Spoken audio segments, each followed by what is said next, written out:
بسم اللہ الرحمن الرحیم۔ السلام علیکم۔ امید کرتی ہوں آپ سب خیریت سے ہوں گے۔ حضرت یوسف نے دیکھا کہ کئی قیدی کرا رہے تھے، کسی کا مزاج انتہائی بگڑا ہوا تھا اور اکثر ایک تیرہ و تار طویل دن کے تصور سے ہی بہت مایوس دکھائی دے رہے تھے۔ پھر کسی نے پبتی کستے ہوئے کہا، جب تک فرعون کی پسند کا ناشتہ تمہیں مل نہیں جاتا انتظار کرو، پھر تمہارے مزاج ٹھیک ہو جائیں گے۔ ایک اور قیدی بڑی پھیکی سی ہنسی ہنستے ہوئے بولا، یوسف، میں شرط لگاتا ہوں کہ لوگ تمہاری بڑی باتیں بنا رہے ہوں گے۔ سچ بتانا، پھٹے پوتیفار کی بیوی واقعی بہت خوبصورت ہے۔ ایک اور قیدی اس پر برس پڑا، اسے مت چھیڑو، وہ عورت تو خواہ مخواہ اس کی دشمن بن گئی ہے۔ اف، یہ غلیظ مصری، یہ تو اپنے دیوتاؤں کی طرح غلیظ ہیں، ایک سے ایک بڑھ کر خود غرض حاسد۔ میں بھی ان کے حسد ہی کی وجہ سے قید میں ہوں۔ اتنے میں ایک غلام نے ٹھوکر مار کر دروازہ کھولا۔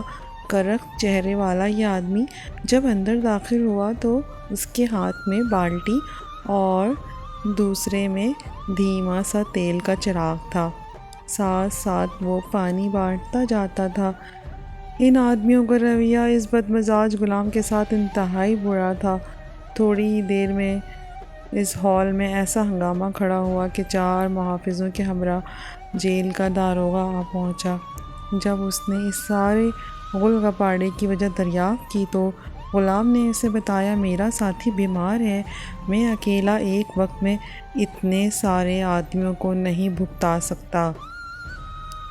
حنیف کی نگاہیں جا کر حضرت یوسف پر ٹھہر گئیں، جو ان تمام ہنگاموں سے الگ تھلگ خاموش بیٹھے تھے۔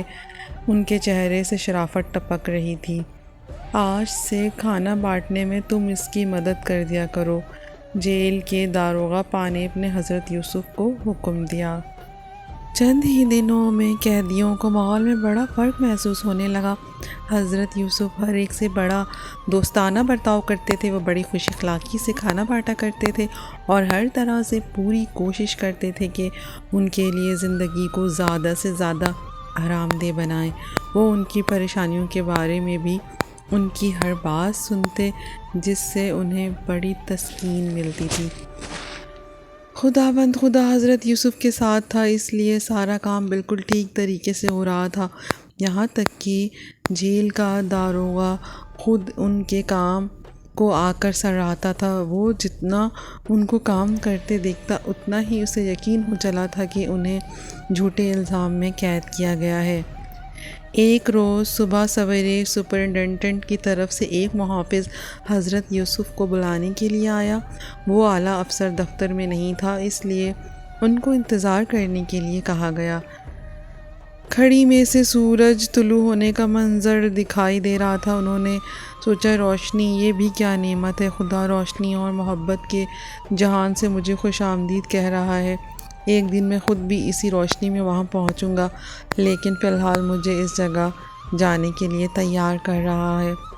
اس خیال کے آتے ہی انہوں نے گہری سانس بھری اور پھر سوچا کہ ناشکر گزار نہیں ہونا چاہیے، کیا مجھے داروغہ کا اعتماد حاصل نہیں ہے؟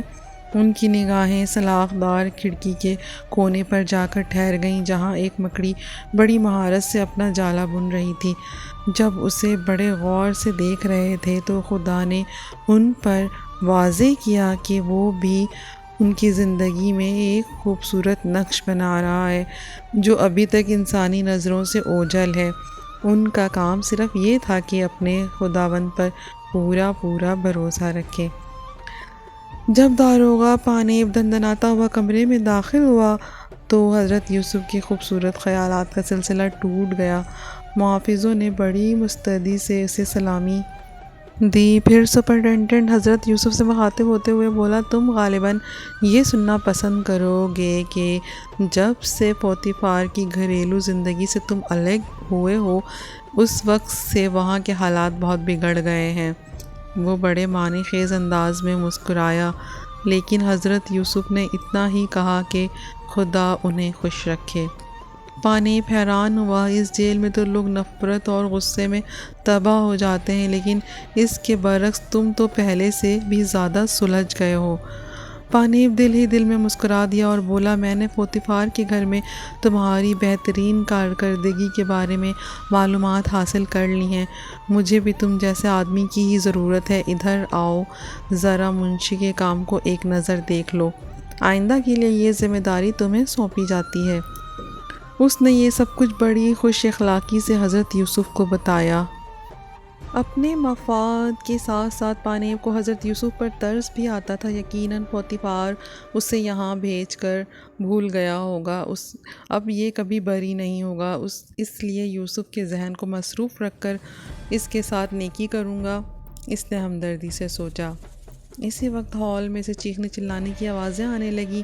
پانیپ ایک دم اٹھ کھڑا ہوا اور گارڈز کی طرف مڑتے ہوئے دھاڑا، جلدی کرو، باہر سے بھی محافظوں کو اپنے ساتھ لے لو، تم اپنے آپ اس باغی ہجوم سے نہیں نمٹ سکتے۔ پانیپ نے اپنے دونوں ہاتھوں سے زور زور سے دھڑکتے دل کو تھام لیا۔ اف، ان سرکاری دشمنوں نے تو مجھے پریشان کر رکھا ہے، میں ان کی بغاوت کو کچل کے رکھ دوں گا، چمڑی ادھیڑ ڈالوں گا ان باغیوں کی۔ تو پیارے سامعین، ویڈیو پسند آئی ہو تو پلیز میرا چینل سبسکرائب کریں، شکریہ۔